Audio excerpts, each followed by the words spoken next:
Matt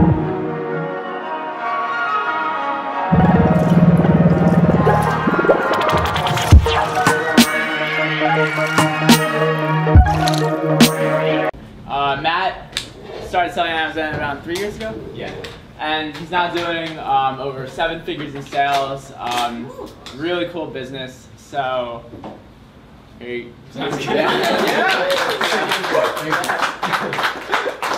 What's up, guys? So I'm Matt Loberstein.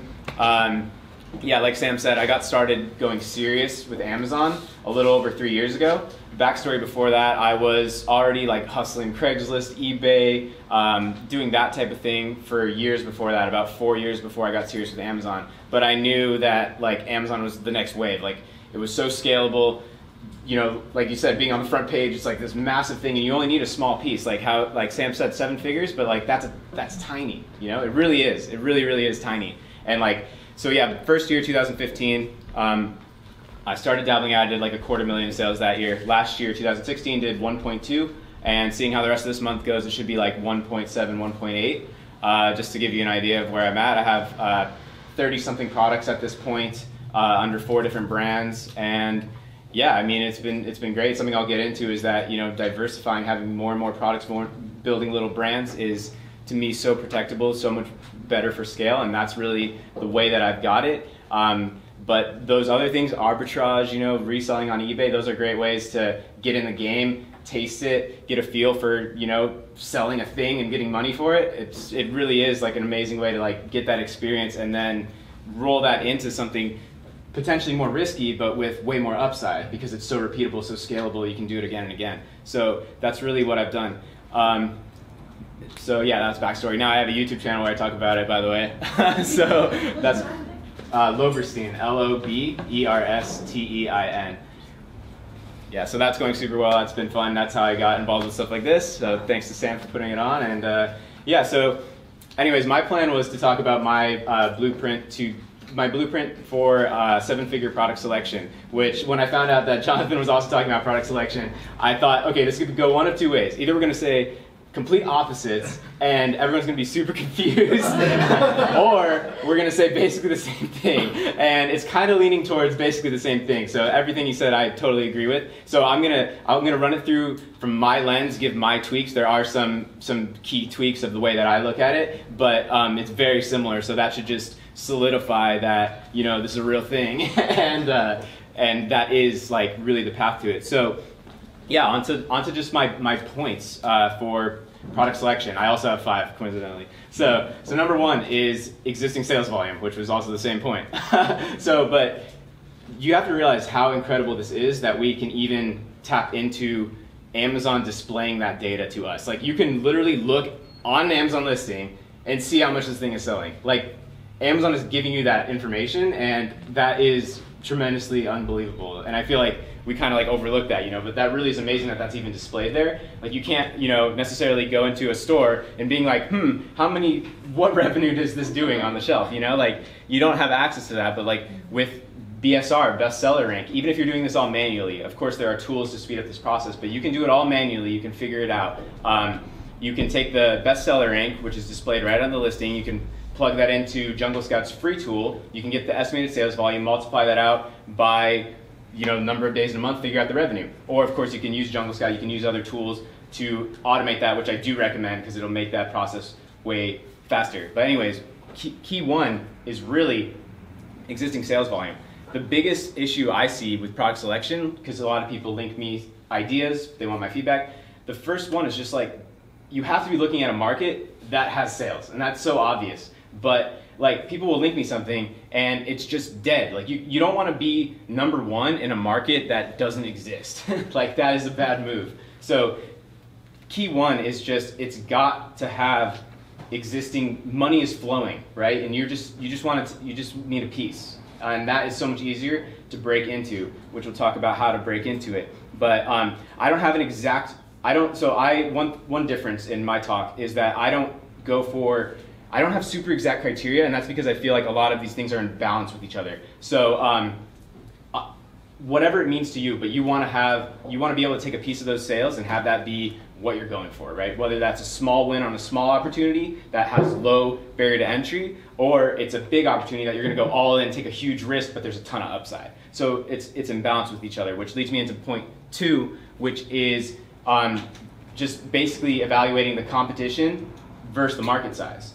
So basically what I was just starting to say already is like, you know, maybe this is a really relatively small opportunity, but the competition is so low such that there is almost no risk to get into it. Like on this side of the spectrum, I've gone into products that only have 1 or 2 or 3 competitors of this product, but I can see that means it's so easy for me to break into it. And maybe they're not selling, you know, 100 grand a month, but they're just these easy win opportunities. So I'll still take those small opportunities just because there's low competition, low barrier to entry, low risk, because I can see these 1, 2, 3 guys are doing it, and I can just take a piece of that, and then it's just a super easy win. On the other hand, I might go into a more competitive market with pages and pages, you know, maybe a couple spots with over 1,000 reviews even, and that could be okay too if it's a bigger market. So you're trying to now take a piece of a bigger pie, right? So those two things are in balance with each other, in my opinion. So, and it's just all, yeah, it's just all in flux with each other. So big market, big competition, but maybe bigger risk, but bigger payoff, or just like easy win, low competition, less sales, but still significant, and then do it again and again and again, right? So what I really don't want to see is like a bad balance of how many people are doing well to how many people are not doing well. So you don't want to see 2 or 3 sellers doing well and 25 not doing well. That's bad. But now you might, to tie it in with the previous example, it might be okay to see, you know, what if there's only 4 competitors, 3 are doing well, 1's not doing well? That's a pretty good ratio, that's easy to get into. Now what if it's a bigger market and there's 20 doing well out of a total of 40? That is a fairly decent ratio. And those are just made up numbers, it doesn't have to be an exact criteria because it is a balance. But yeah, you need to just think like, can I fit into this mix, right? Like, what is the landscape of this particular market and niche? And can I place myself somewhere in the middle? I don't want to bank on being number 1 to have a chance. That kind of ties in with like, is this just a dead market? I don't want to get in and say like, well, this will be great if I can just be absolutely number 1 out of everybody in the world, because that's a harder bet to take than just saying, can I fit into this mix and be happy there? So you really want to get an idea of what that mix is for the product you're looking for, whether that's, you know, 3 sellers or 100 sellers. It just really depends on the balance and whether you think you can fit into the mix. And of course you would then, like, so in that example of 20 good sellers and 20 dead sellers, you can also go in and see like, well, these dead guys, what are they doing that's wrong? And that would really lead me into my third point, which is also differentiation, or just standing out in some way. So it could be the obvious ones: accessories, bundles. You know, maybe you're making a tweak to the material of a product, or you know, a different, obviously, color, size, and you can get those ideas in the negative reviews. That's a great way to look around. But this point is basically exactly the same. So it could be really photos, branding, packaging. That is a tremendous way to differentiate, because even now you'll still find that like so many listings just don't know what they're doing, or they're just not putting themselves in the customer's position and looking at this as like, does this look appealing? Do I want to buy this? So something I keep in mind all the time is it's just like, would I buy my own listing? And if the answer is no, you got to fix that. So yeah, it's just having some way of standing out. And it doesn't have to be huge. I do think it's great to make a tremendous revamped product design from scratch. That's tremendous. The problem with that is it's typically really expensive. So that's what I do off the back of a success. So I might do like a minor tweak, have success hopefully, and then roll that into like true product development, like really changing a product, but maybe investing tens of thousands of dollars into doing that, which is probably not where most people want to jump into off the bat. It's also more risk because you are going into something that is not already proven. So you're kind of like semi-breaking the rule of it's already proven of having sales volume, because you're going for something that is different. So, but again, higher risk, higher reward, of course. So yeah, stand out in some way, whether that's copywriting, better photos, packaging, adding an accessory. One note I'll make on accessories is that like, I see a lot of people trying to do bundles that do not make sense. And I think that is a huge, huge mistake. Like, people just go like, oh, well, I need to bundle it with something. So then they take item A and item B and they slap it together. But the problem is all you're doing is now you are only selling to people who wanted A and B. Like, it has to be a no-brainer for the bundle to make sense, in my opinion. Like, this is an obvious value add to this product. It's not like, oh, these people were buying this, that people were buying that, therefore there must be people that want both, because you might be cutting down your market size to like 5 or 10% because maybe not that many people actually wanted both. And the problem with having like a bundle in that case is that then people feel like they're paying for something that they didn't even want. So I generally stay away from that. Now, that's different than like an obvious accessory, which could be a good way to be bundled, but easily copyable. So, but yeah, you've got to stand out in some way. Whatever way that is that you identify in your market, you just need something to cut through.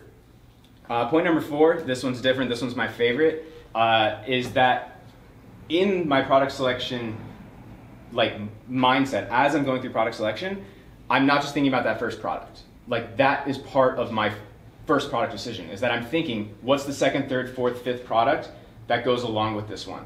How could this be a brand? Like, I don't want to just sell a chair and then sell a tripod and then sell like a planter. I want to like find a product that is an individual Amazon opportunity. Don't get me wrong, you don't want to only think about brand, but I want to add that into my mix, which is like, can I build out from this? And that's going to help me parse through my potential product finds. So say I have a list of 10 products that I'm considering, and then I weed it down to like 5, but then one of them I can really see the opportunity to get it up to being 5, 10, 15 products over the next couple of years, and that is where the tremendous value is. So not just going from random opportunity to random opportunity, but the real value is in going off the back of your success, and you're able to grow an audience around your product and your brand, and maybe your brand stands for something larger than just like, hey, we sell pans for cooking, but it's like,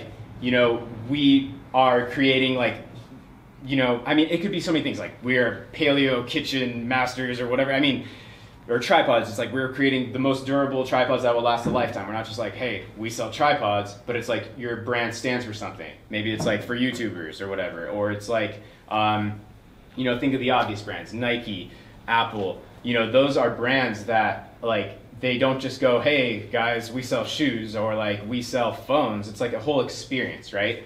And they can sell other things to you because you're brought into the brand. So the most valuable thing on Amazon is having successful real estate on Amazon, because you can then use that to launch your next products off the back of that. You can do cross promotions to expand. So one thing I talk about a lot is like copying yourself. Like, so say your first product is like a certain tripod or whatever, and it becomes really successful.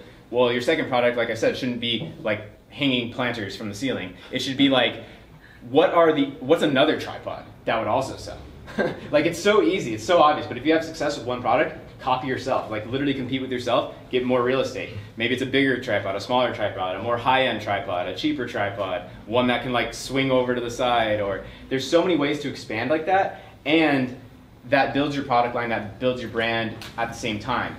So you copy yourself, you look at, what do people buy with a tripod? You're not bundling, but you might realize they buy it with this other, maybe you start selling lights or whatever. But building out that brand, in my opinion, is what really has the long-term value, because that is something that can be scaled and sold. It can go off of Amazon in the future. Not that you don't necessarily need to worry about those things right away. I totally agree. Like, Amazon, like 100%. The opportunity is so huge, but having that sort of foundation in place such that you'll be able to leverage it in other places. Like, we could get technical in the Q&A. I definitely want to do a lot of Q&A, so think of your questions. But for example, just the fact that you are getting sales on Amazon, you are collecting customer data in that. So even if you're not doing anything, you're not diving into Facebook ads, ClickFunnels, building up Instagram, building up Facebook groups or whatever, you're still collecting data, and you can use that data to then retarget later. So it's like, you need to think of sort of like the long-term value of that, and it becomes amplified when you are building products that complement each other and that can grow out. So I like to not just think about myself as an Amazon seller, even though even at this point I'm still taking my sales on Amazon pretty much almost 100%. But I at least have that groundwork for being a brand. But think of yourself as a product company. I find that mindset shift helps a lot. Not just being like an Amazon seller who just slaps a label on it and expects it to like go to the moon with like very minimal work. So the more you can just think of yourself as a product company and like then pair that with this amazing thing that is Amazon, you're going to be a lot better off. So that's point number 4. That's my favorite. Number 5 is just kind of like the obvious one, which if this one fails, then it's back to the start, which is profit margin. It needs to make sense financially, or else just like, you know, scrap it, go back to the beginning. And so I would say for me, the way I think about profit margin on Amazon is that I'm looking at the top line sale price minus all the fees, all of everything that Amazon is doing for you, the fulfillment, the picking, packing, all of that. Minus, of course, your costs, and with the costs I'm including in my head, I'm including like the inbound shipping and all of that. So basically, what's left there is what I consider profit margin, and I'm not including advertising spend in that, because you want to have a healthy margin at that point such that you can spend on advertising. So it's not greedy to want profit margin. Like you can't be like, oh, I'll just take $3 profit per unit and that'll be great, because in reality, you're gonna end up losing money, because you need to have that healthy margin, which I would say, calculating it the way that I think about it, I would say try to be in the like at least 30% range, preferably like 40-50% range. Yeah, you need that margin. It needs to be there such that you'll be able to push, right? Like you need to be aggressive. You need to advertise, and you need to get customers to find you. So you need to leave that room there such that you can play with that. So you know, yeah, that's another issue that I just see a lot, is that people are sending me an item that's, you know, sells for $10, and after the FBA fees, that leaves them with like $4, and then the product cost is like, maybe it's only $1, but like to me that's like too hard. It's not going to work, because you need that budget left to be able to play. So I think of that profit margin at the end is basically like I can spend up to this for a sale and basically be happy with it, meaning break even, because that's going to help me get it out there more. So yeah, and then just the last thing, this is not one of the 5, but I would just say, like, you know, everyone is always concerned, like, is this saturated? Is this still an opportunity? And I would just say that like the old method of just being super basic, slapping it together, just using those old methods and then being super rich with one product and it just runs forever, that I do think is done. But what's not done is the stuff that I talked about, and the truth is nobody does that stuff, like still now. Like nobody builds product lines, nobody builds brands. Like there's very few people playing that game. And there's very few people with more than 2 products on Amazon. I mean, like I always am clicking around and looking, which is a great discovery tool for finding products, but and I click onto a storefront and there's like 1, 2 things, you know, and it's like they probably launched it 3 years ago and they didn't expand. So the real growth, the real value is in expanding, building out more and more products. Maybe you launch a couple brands, but you're building out within those brands as well. And then, so yeah, that's basically what I want to say, is that it is an opportunity, and that this product selection stuff is really what I would consider like the evaluation process.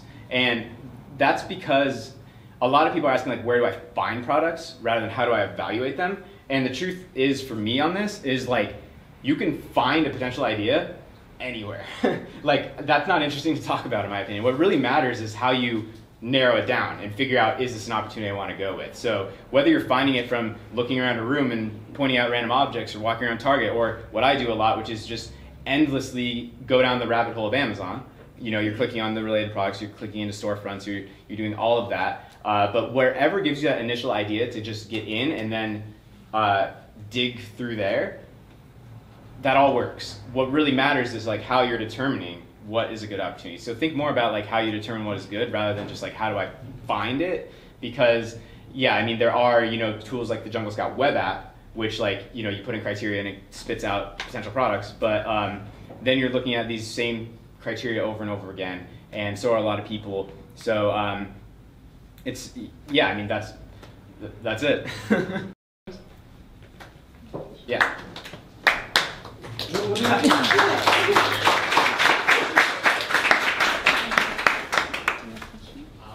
I have a question. So say you find a product and your product is, you have different ideas on how you want to differentiate. Say it's like a blend of 5 different products that are out there, but you take the key features of these 5 products that you want to do. Okay. How do you create your own mock-up version to talk to suppliers about it?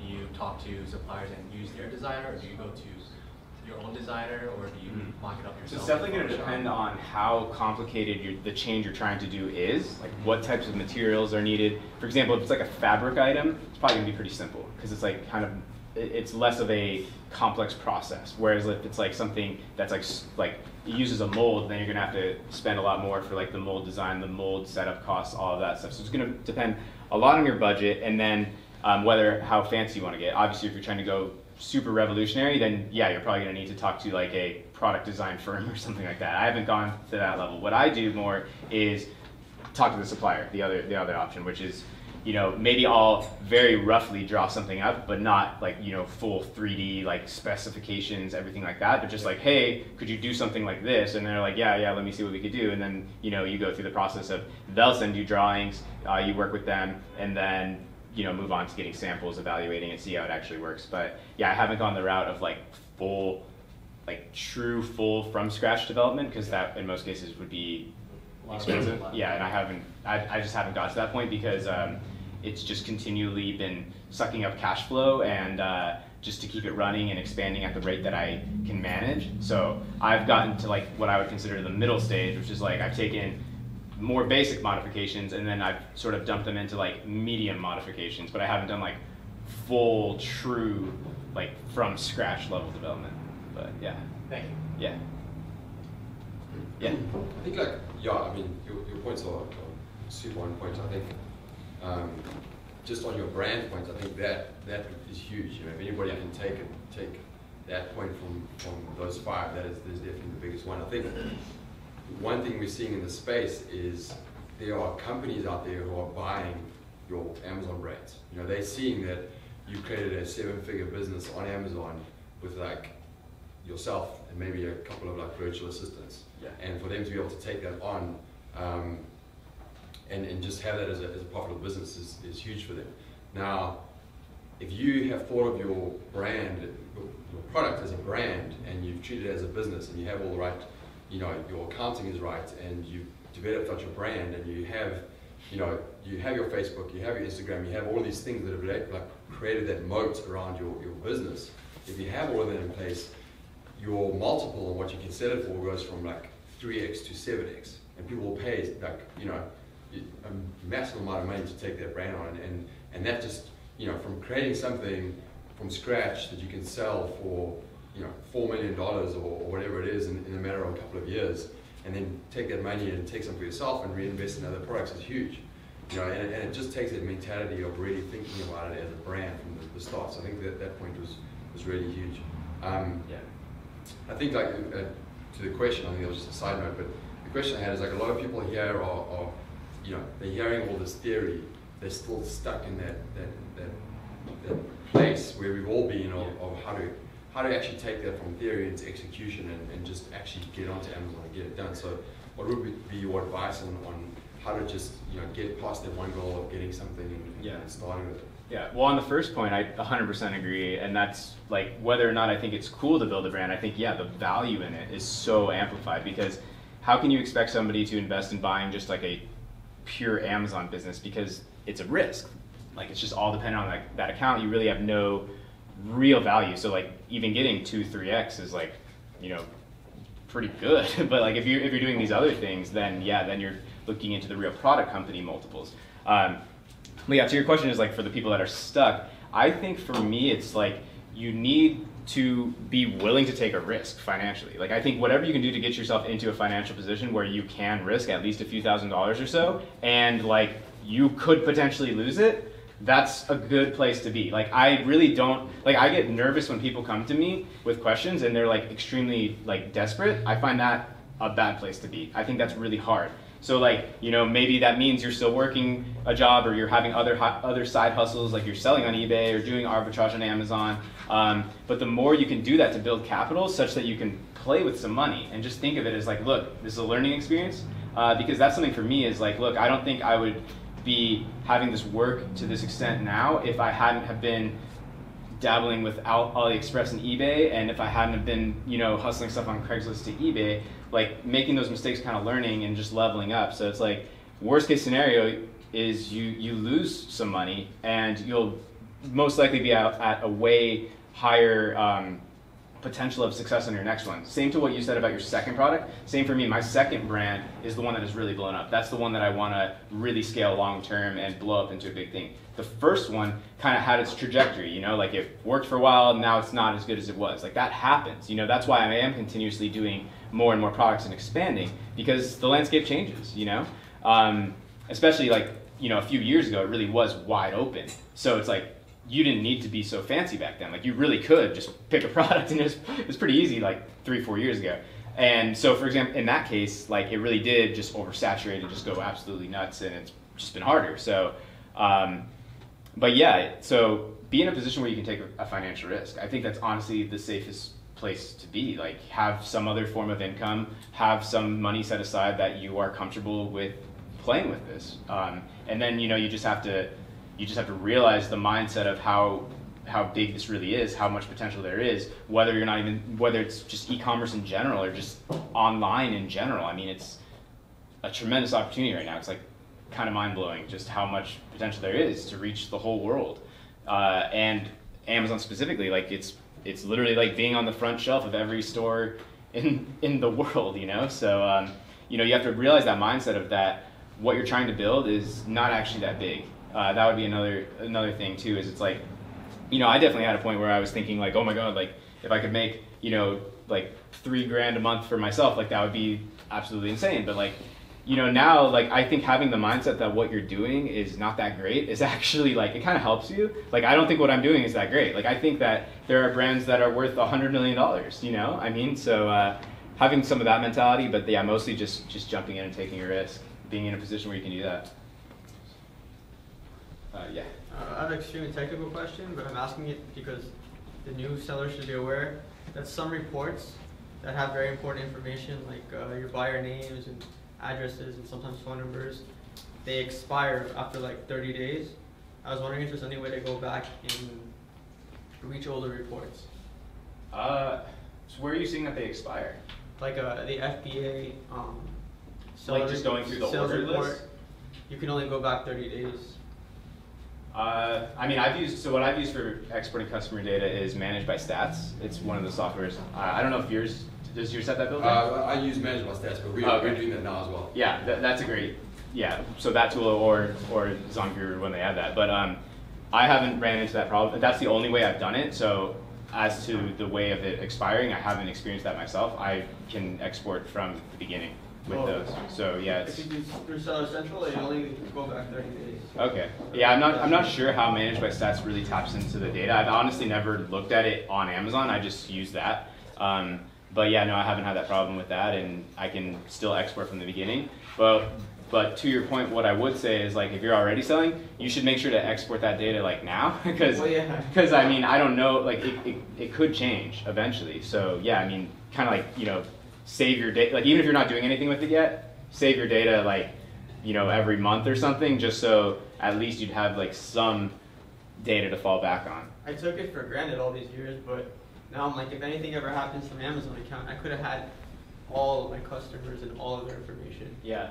No, if you use something like Managed by Stats, it should still work. Okay. And you can even like filter it by, like for example, I have multiple brands on the same account, and so I can just like export the data for one brand and potentially retarget just that brand, or even just specific products, which this is stuff like higher level stuff that I'm trying to start implementing is when you have a brand, you could then say, target people who bought one of your items with the other one. Like stuff like that. I mean, that's just more reason for why you should build complementary products. Because then you have people that have already handed you money for a product, they already trust your brand, and then you can be like, hey, you bought this, we also have this, which goes along with that. So stuff like that. You could get endlessly fancy with your like funnels and retargeting type of stuff. It's really, yeah. Oh, so to kind of play on your answer for his question, you mentioned Managed by Stats as one of the tools. Mm-hmm. For people who kind of like are getting into it and who've already kind of gotten past that product research phase, what are some of the indispensable tools that you kind of see or that you use on a daily basis that you kind of find essential, like for example, the managed by stats? Well, I haven't tried ZonGuru, so that sounded pretty interesting. But yeah, I mean, first I'll just preface by saying like I'm not a huge like tools fanatic. Like I actually don't use that many tools. I do use like an email follow-up tool. I use Feedback Genius for the sheer reason of that it was the only one that existed when I started, and I haven't bothered to switch over because it's just running. So I use Feedback Genius. I do use Managed by Stats. It's also like a profit calculator. That's like their main product, but it has the ability to do the customer list. Other day-to-day tools. I've started recently playing with Helium 10, very recently, but that's another like suite of tools. It's got like 12 tools in there. Yeah, I've just started playing with that, and it seems pretty good. But I wouldn't say it's like a necessary tool. Even product research tools like Jungle Scout, I wasn't using it for the longest time. I was doing it all manually because that was the way I first did it. You know, like Jungle Scout hasn't always been around either.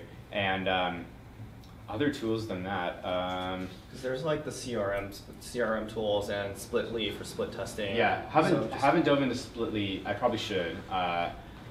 That one. I'm trying to think if I'm missing any. I've used that quite a bit. I think like Splitly is it's an interesting one, but you need a lot of volume to get significance to see one listing versus the rest. And I also feel that Splitly kind of screws with your listing ranking as well because you're changing headline stuff, so you just got to watch that. Yeah. But yeah, I would agree with you. I mean, the best tool out of all of them is email automation because you get ahead of problems and it adds thousands of dollars to your products because you're better rated, you're getting better feedback, all that kind of stuff. So that's probably the most significant one. Yeah. I sold a product on Splitly. I mean, I was selling a product for like $17, and I put it on Splitly price optimizer, and it eventually found that my optimum price was $21. Okay. So that was pretty cool. That's a cool feature there. What did you use again? Splitly. Say again? Split.ly. Quick question. Is Splitly, so it sounds like it's doing a split test. Is that limited to just 2 samples? It's 2, yeah. Is it just 2 at a time? Yeah. Does it 2, yeah. iterate, or is it, like, can it do? No, it just does 2. 4 sample It's A/B. Yeah. But you would need so much data to do like a more complex test anyways, so yeah. Someone raised your hand. No, go ahead. Earlier you were talking about risk tolerance, and you mentioned 2 different life history extremes. One's like a low risk, low reward with a high degree of certainty of return, where the other extreme is like high risk, high reward, but a low degree of certainty of bringing in from that. Yeah. So, which of those 2 extremes, or where along the sliding scale, would you recommend like a new seller? For starting out? Well, one thing. Keeping in mind that their first investment may be their own investment. Mm-hmm. Okay. So, well, the first thing I would say, reiterating something Jonathan said, which is like, it's hard to completely lose your investment. Like, worst case, you can figure out a way to like sell them off at cost or a little less. Like maybe not break even at the worst case, but you could always like figure out some sort of liquidation. Like if you have a product that is, again, to what he said, is like assuming you've done inspection, your product is what it is. It's not like they sent you empty boxes or something. Then you'll have a problem. But if you have product, I mean, if it's valuable, you can figure out some way to liquidate it. It's not a route that I've gone, but you could potentially sell it to some other wholesaler that will try to list it, or sell it all on eBay in a bulk lot. Like there is still value to get back, so it's unlikely to just lose 100% of your investment.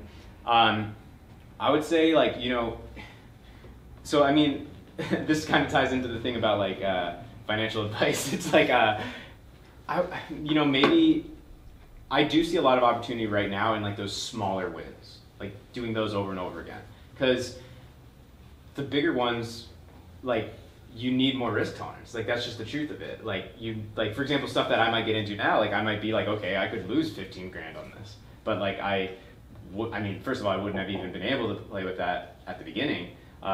So it's, I mean, it ultimately, like, it's kind of a vague answer, but it ultimately just is up to your own risk tolerance. And I think more than that is it's finding an opportunity that you believe in. Like, for example, if you find a small opportunity and you really believe in it, then you should go with that. If you find a big opportunity and you really believe in it, then maybe you should go with that. Like, it really just depends on, like, how confident are you in that product find, whether it's big, medium, or small, you know? Yeah. How often do you I have been skipping you. How often do you use inspection companies? Like every shipment or every other one, or just once? So me personally, and this could bite me someday. I usually do it on just like the first with a new supplier or the first of a new product. But once I have things rolling, I typically, like I have some suppliers I've worked with for years at this point, and I don't bother doing inspections with them because at this point I just trust that they're going to keep doing what they're doing because it's been a while. But I would always do it if it was a first shipment, especially a first shipment of a new supplier. For example, that supplier, I really trust them, so even if I get a new product, I typically don't bother inspecting it with them just because I just have such a long history with them at this point. And I try, that's just kind of a almost unrelated tip, which is that like whenever possible, I try to stick with the same supplier. Like unless your product is totally different, getting into something else, like you shouldn't just try to price shop every single new product you add if you already have that trust with one supplier. And it's a great way to expand too, just literally be like, hey, do you guys have this one? Or what else do you have that is selling really well? Like just have a conversation with your supplier and they'll be able to help you a ton. But yeah, I mean, I would highly recommend it for first time unless you're starting with a really small budget and you're just doing a very small order and like, I don't know, I would recommend it if you can for sure. Yeah. I mean, it costs like $150. Yeah. You know, you don't have to inspect everything. You can do like 10% of your order or whatever it is. Right, right. You know. Yeah, it's based on like per day usually. So if you wanted like 100% of your units inspected and you had thousands, then you might have to pay for multiple days. But in most cases, yeah, I'll just do like a 10%, I think. But yeah. Thank you. Yeah. So you made a really good point when you said that Amazon could make a small shift or a tweak in the algorithm and it shoots you like way up there, right? What happens if that happens on the other side and your sales go way down from something? Are you diversified? Do you have like a Shopify store, or is it something that you would try to, you know, if Amazon goes, you know, if something happens where your sales go down, or you have a whole other. Well, it kind of ties in with just like a general overview thing, which is like I take a very white hat approach to Amazon. Like, so if you don't know what that means in like the sort of internet world, it's like white hat is like you play by the rules 100%. Gray hat is like you kind of bend some rules, and black hat is like you're doing stuff that is clearly not allowed. So I don't do anything that could remotely put me at any risk for like getting severely penalized. Now that said, like there could just be random algorithm changes, and I would just do my best to navigate those. But I see no legitimate reason why it would just go from 100 to 0 like overnight, you know. But I do have a couple Shopify stores, but as of right now, I still divert traffic to Amazon rather than taking the sales on Shopify because you want to feed that Amazon algorithm, and it's working right now. And as long as I still have those assets, like that customer data, I see the long-term value in that, whether or not I am taking the sales on Shopify right now or not. So, I mean, it's smart to build up your platform as much as possible, but I wouldn't get like too antsy to get off of Amazon. I would just try to like do things that supplement Amazon and have that sort of foundation, but still focus on Amazon because Amazon is the opportunity, and you don't want to like take half your sales off Amazon, which will lead to your half turning into 25% because now the algorithm isn't spiking you as well. So you're losing more than you're helping yourself. Yeah. Follow up for that Alright. information. So for the Shopify and like getting sales and pushing people to Amazon, what are your thoughts and strategy for like using Facebook to do like AMZ promoter or ClickFunnels to get like people's emails to send them coupons, and then newsletters for re-engagement to push people back to Amazon? I haven't used the one you mentioned, AMZ promoter. I haven't used it. I think it's basically like a landing page specific for I haven't used that one, but no, that's stuff that I'm trying to get more serious about myself right now. I've been playing with Facebook ads for like probably 2 years, but like I haven't really scaled it out to the potential that it could be. Like, you know, getting, like you said, using ClickFunnels, but not just using ClickFunnels, but using like very smart retargeting, right? Like for example, having a video ad, which leads to ClickFunnels, which then leads to either a sales page or to Amazon, for example. But then you can say retarget people who watched the video but didn't click with one ad, and then you could retarget people who clicked but didn't give you their email, or then you could retarget people who clicked, gave you your email but then didn't buy. Like you could get super endlessly complicated with it, right? So I haven't got to that level. That's what I'm trying to implement. What's the name of the website? The one you said is AMZ Promoter. I haven't used that one, but what I was referring to more is like ClickFunnels, which is, yeah, ClickFunnels. ClickFunnels I have used. And yeah, no, I mean, basically my idea on that is like, look, if you have experience with that, you should absolutely do it. I think that for a lot of people starting out, it's like a big hurdle, you know? So it's like, it's hard for me to say like you have to do that because it's like, I don't think most people will do that, but if you have like the ability to do that, or maybe you're super good at building up Instagram accounts, or you're super good at building up email lists, it's like all that stuff will just supplement. But yeah, I mean, the one that I'm paying most attention to is for sure Facebook ads specifically, and yeah, I'm going to be running those through ClickFunnels, or just even running just straight Facebook ads with a coupon to Amazon. I think that there's room in that. At this point, what I've used it a lot for is re-engaging past customers more than cold traffic into sale.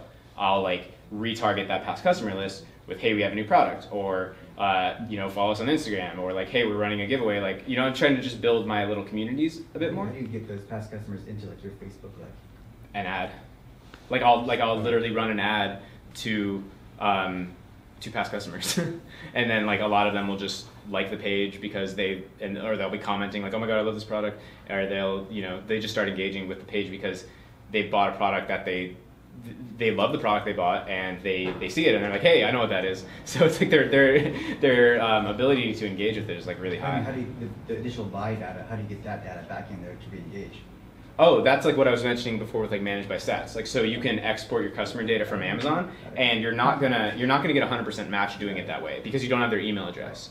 But if you just upload a custom audience to Facebook with just like, you know, for example, the list that managed by stats creates, it's like first name, last name, city, state, zip code. I think that's it. And you know, you'll get like, I think it averages out to like 60% match, somewhere in there, which is like, on one hand, it doesn't seem that great, but on the other hand, it's like amazing. So, yeah, so right, no, it's extremely good. So that's what you've got, and then of course you can create lookalike audiences based on that, which Facebook will find people most similar to those people, and then you could potentially, that would be more of like a cold traffic angle rather than like a re-engaging. But that would be the first place I would start for trying to get cold traffic, would be lookalike audiences, because these people look like people who bought.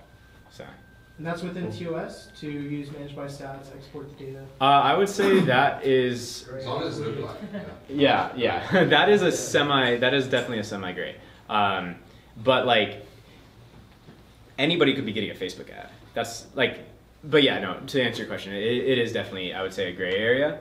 But you know, it's like, how would that, like, they don't, like, what if I was just sending that ad to everybody in the country, you know, like, yeah. So I mean, anybody could see an ad, but yeah, that is definitely like one semi-gray. But yeah, lookalike would be safer for sure, because then it's not a custom audience. So, yeah. But you wouldn't be able to get the email, is what you're saying.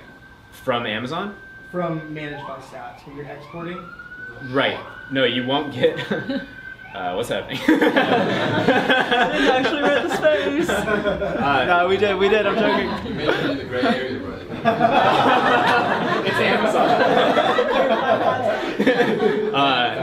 Yeah. The way you get actual email addresses, like an insert, I'm sure you do that. Maybe. Yeah, you can do an insert card, or you could do, say, the Facebook ad with some sort of like some sort of opt-in, like through ClickFunnels, or maybe with AMZ Promoter, which I haven't used, but no. As in, you're running a giveaway, like it could be. Code? I mean, so the way you do it is ultimately, I mean, there's infinite funnels, right? I mean, it could be opt in for 30% off, opt in for 10% off. It could just be like register your warranty. It could be like, you know, I mean, there's endless sort of ways you can test that. But yeah, you're not going to get the exact email from Managed by Stats. You're just going to get that data such that you can retarget, but you're not going to get their actual email. They do have this one service that I would not recommend using. It's in Managed by Stats, and they call it like the email append service. Do not use that. I don't even know why they have it in their service, but it's like you can pay for them to basically like try to uncover people's real emails based on their data, which that is super, like, don't do that. Like, yeah, like, don't go like, yeah, I mean, it would be, in my opinion, even super black. It would be pretty black hat to even just use that as retargeting data. But I for sure wouldn't send like an email. I mean, that's like just full spam. You'll immediately get Yeah, spam filtered, and then your IP will Yeah. get blocked, and then good luck. That's full spam. So don't use that. I don't know why. I think them having that service makes it look like, makes me trust it less. Like, I don't think they should have that service. But yeah, don't do that. Yeah. Yeah. Yeah. What are some things like to look for that are gray hat that might suspend your account? What are things that are gray hat that might suspend your account? So the main ones, so you don't want to manipulate reviews. That is a big change in the past year or so, meaning you cannot do an incentivized review, meaning like give away a product in exchange for a review. Now that's different than giving out a coupon and just giving it out. But you cannot manipulate reviews, for sure. Stay away from that. Other gray hat, I mean, anything to very explicitly get customers off of Amazon, they don't want you to do. So whether that's in your email follow-ups, whether it's in your images, or even like your insert card, if you're like really aggressively like, you know, telling them to come to your website to get whatever, to get another free product or whatever, and then you're hitting them up trying to ask for a review or something, like that's, stay away from stuff like that. You can do insert cards. You can, you know, do a nice, safe, some sort of opt-in, like, oh, check out our website to, you know, register your warranty or get on our list for whatever. Like, you can do that, but you don't want to go so far to where it's like literally trying to divert Amazon customers. Other ones, I mean, there's really specific like rules, but it's mostly like within Amazon. For example, you're not supposed to have text or like icons in your default photo. I mean, there's very like nitty-gritty stuff like that. Let me think if anything else immediately comes to mind. Yeah, I mean, just basically it's the manipulation thing. That's the big one, I would say. But yeah, that's what comes to mind. I'll get you next. Or you go ahead. Whatever. I had a quick question. What's your recommended form of payment when you're sending money to suppliers for? Okay, yeah, that's a good question. So the only ones that are safe or relatively safe would be, the best one is Alibaba Trade Assurance, in my opinion, because most likely you're going to find your supplier on Alibaba. And now they have, it's relatively new. I think it's only been like a year or maybe a year that they've had that service, but use that. I mean, in my opinion, like starting out, that's the best now because it's right through Alibaba, and you can like have some level of protections in place. You know, like you'll pay like the 30% deposit to get the order started, but then you can have, say, an inspection before the 70%.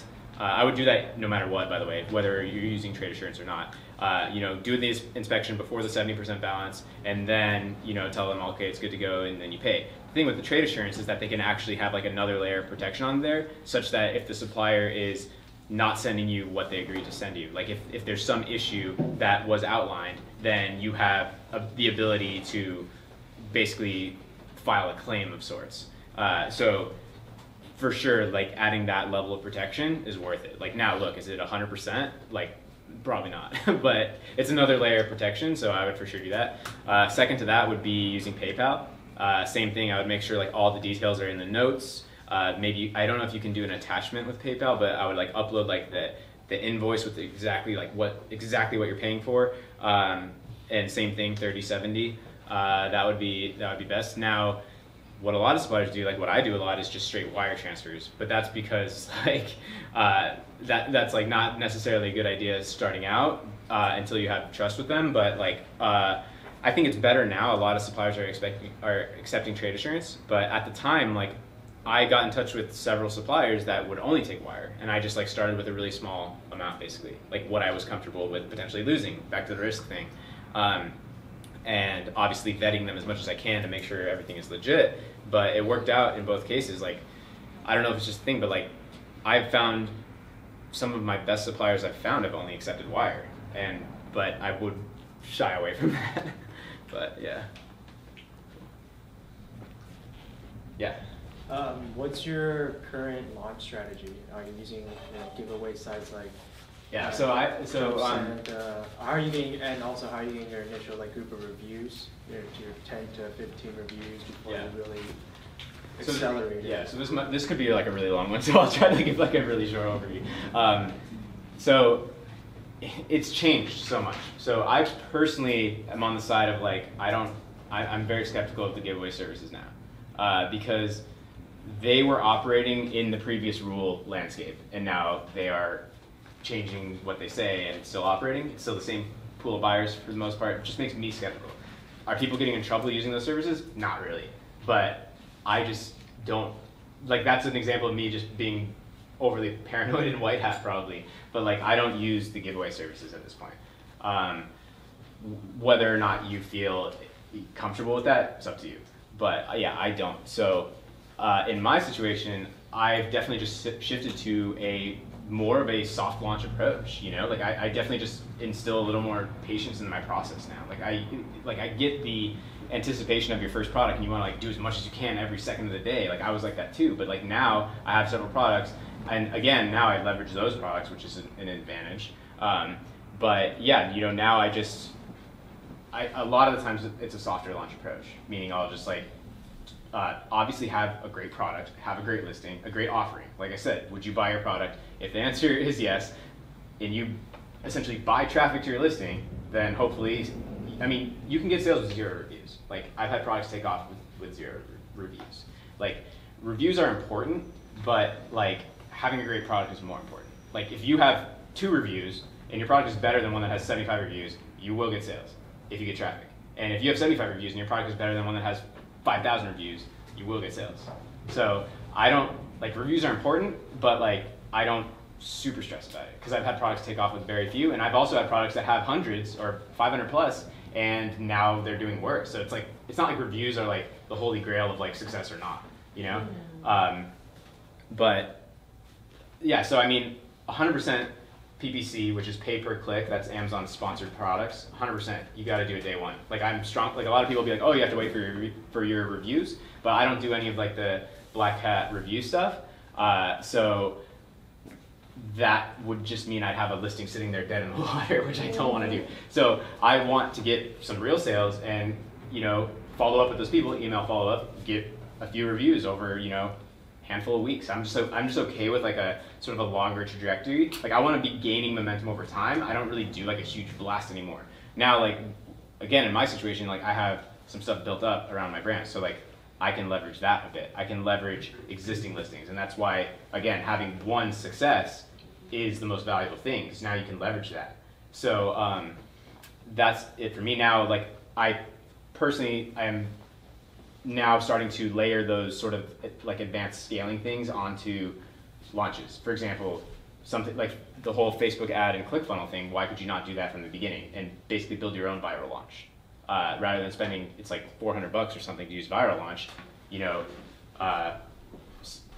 spend $400 on ads, and then you're driving external traffic, which I also agree. I think Amazon is heavily favoring that. I think all the sites, I mean, even like YouTube, for example, like if you bring traffic to YouTube, they like that. I mean, just think about it from their business. If you're bringing customers from Facebook to Amazon, Amazon's gonna like that. Yeah, I mean, think about building your own little launch service. In my opinion, I prefer that. So, yeah. Yeah. To extend on that, should somebody just, if you're launching through Facebook, like do a Facebook ad and then maybe a link page or a sales page, capture some emails and then send them to your listing? Yeah. So that you follow up, you know, to get reviews? That would absolutely work. I mean, again, there are so many ways to set up that funnel, right? And obviously the more sort of opt-ins, the more drop-off. Like, you know, for example, if they have to click on the ad, go through the sales page, enter their email just to get a coupon or something, like you're gonna get more drop-off than if you just give them a coupon probably. So you could experiment with both. Like, for example, there's a way to do a Facebook ad where you just upload individual codes like right into it. It's like an offer ad, and you could just literally just go Facebook ad, code, Amazon link. It could be very direct, or you know, there are so many levels of added complication. So ultimately, I would just say like test to your abilities. Like you don't have to go super complex necessarily.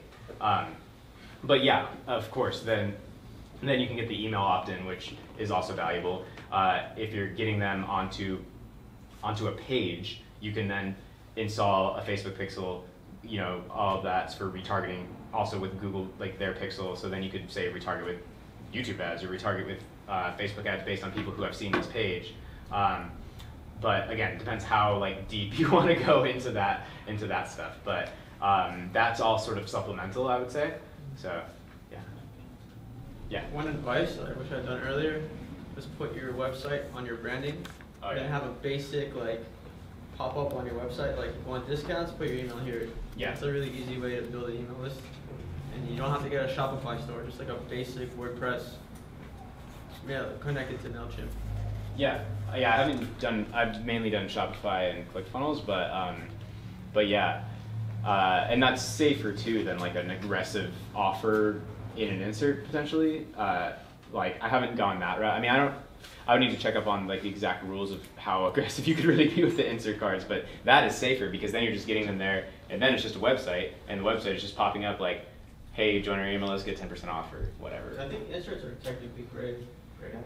Inserts at all? No, I mean if you diverting them away from. Yeah, I mean it's arguable, but then it's like then there's the argument of like, look, if you're a major brand, like you're gonna have your website on there. You know, it goes back to what I said about be a product company. Right. You're like, oh, Amazon calls you up. You're like, what do you mean? We're just like we're selling this all over the world. Like I don't know, like yeah. So. Well, yeah, just to all of these points, I think like there's so many, there's so many different strategies, there's so many different things you can do, and the great thing about Amazon as well is if you can keep it simple, and if you just focus on like the right things, you will be successful. And to your point, like your product research and your product development and putting your energy into that, if you get that right and you do your homework there, you don't even get, like all that other stuff to your point is supplemental. You don't even need to do that. You can just bring them on as you go and you can diversify. But if you're thinking about all this other stuff, one is just going to confuse you and you're not going to launch your product.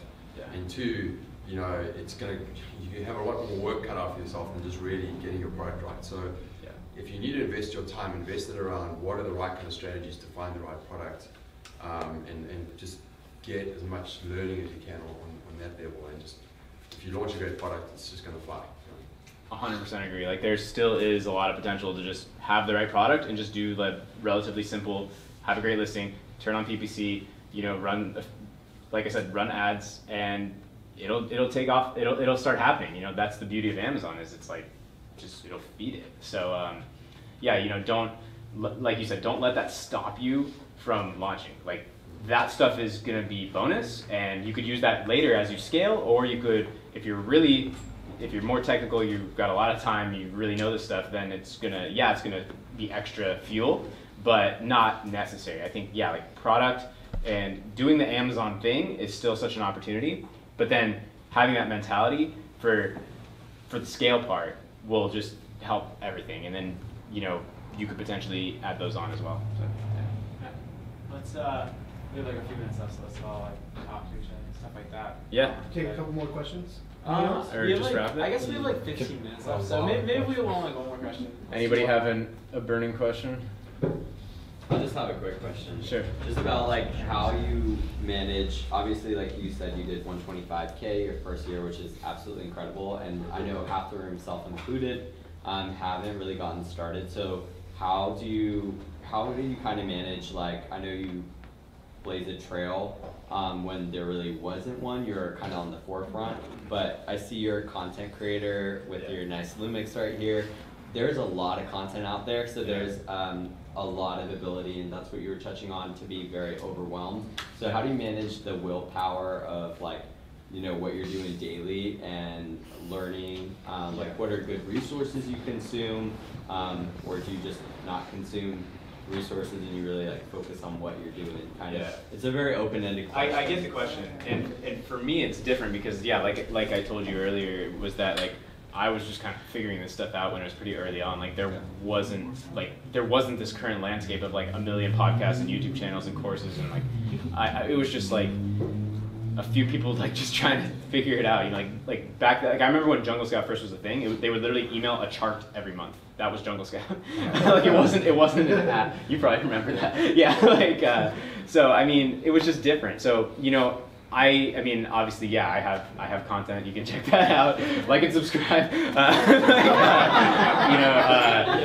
But where can they find you? Yeah, it's just Matt Loberstein on YouTube. But Yeah, you know, I mean, there's just so much content out there. So yeah, I mean, how to actually determine which is great, you know, I mean, I guess use your instinct to feel like who you feel is, you know, saying what you resonate with, but there's so much content. So, you know, join the Facebook groups, join them all, watch people on YouTube, listen to podcasts. Like there's the AM PM podcast, there's Amazing Seller. I don't listen to them personally very much anymore, but like, I'm sure they'd be a great resource at the beginning. So yeah, I mean, just consume it all. But then yeah, I mean, if you're not resonating with some of it, just try to like find your people, you know. Yeah. Yeah, I can I just add to that? I think that to your point, like the biggest thing for me, like when I started my Amazon business, you know, I had a full-time job in advertising, which was, you know, it was pretty, you know, I took on a lot there, you know, and I had to build this business on the side. And I think the biggest learning for me was this guy that I was listening to called Matt Terrio, and he taught me this idea of what we call milestones. So the idea is, okay, I want to launch an Amazon business in 1 year. And in 1 year, I want to be making 20 grand a month.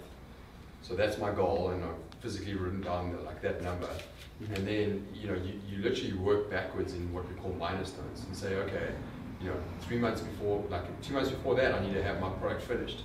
You know, a month before that, I need to have my samples done or whatever, or I need to start production. A month before that, I need, you know, etc. You work it all the way back until you get to what I need to do this week, you know, and then you just focus on that specific thing for this week. You forget about everything else, because what happens is, you know, you have so many things going on, and you have so much content and all this kind of stuff. If you don't, you know, if you think about the end goal and you focus all your attention there, you're never going to achieve it because it gets so confusing. Rather, make sure you have a very clear path and you know what you need to do this week to be able to get to next week.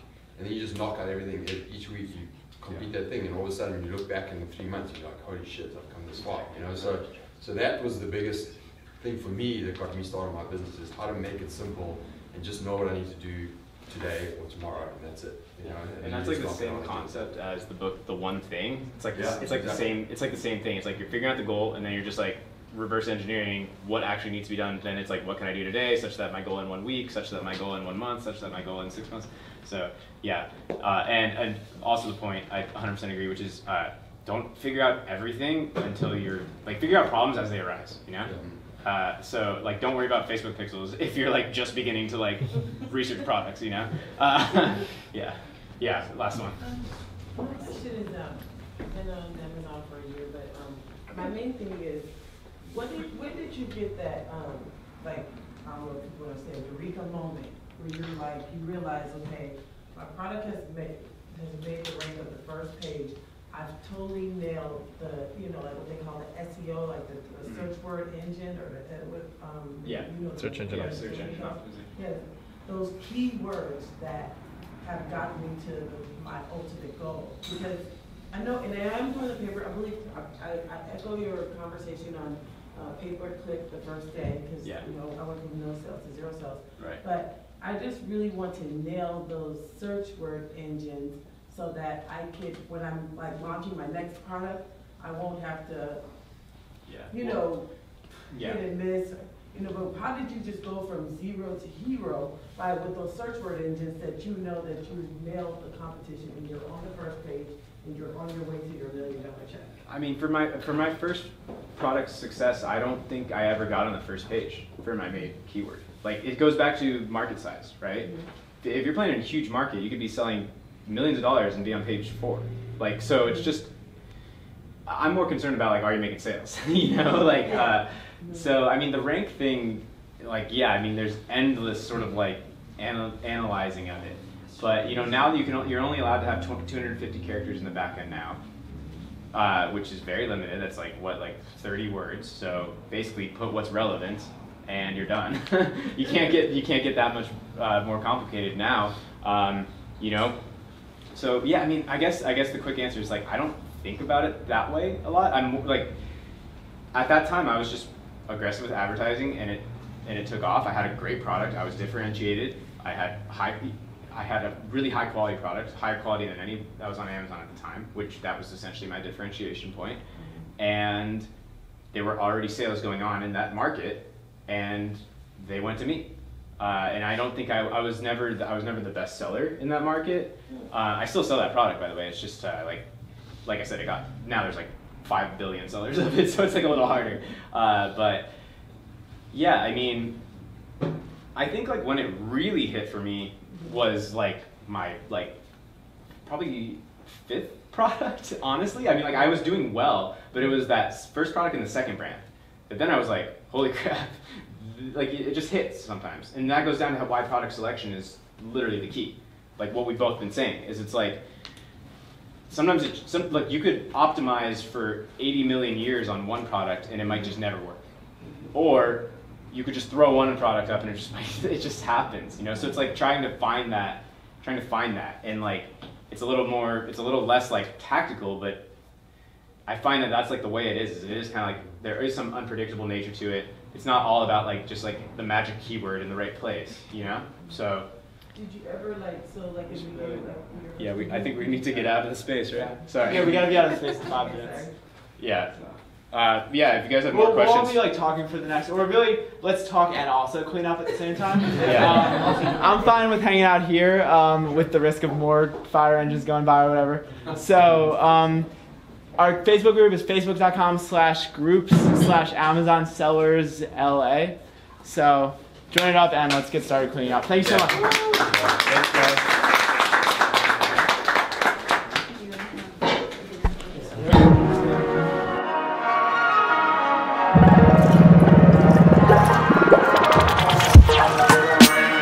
Thank you.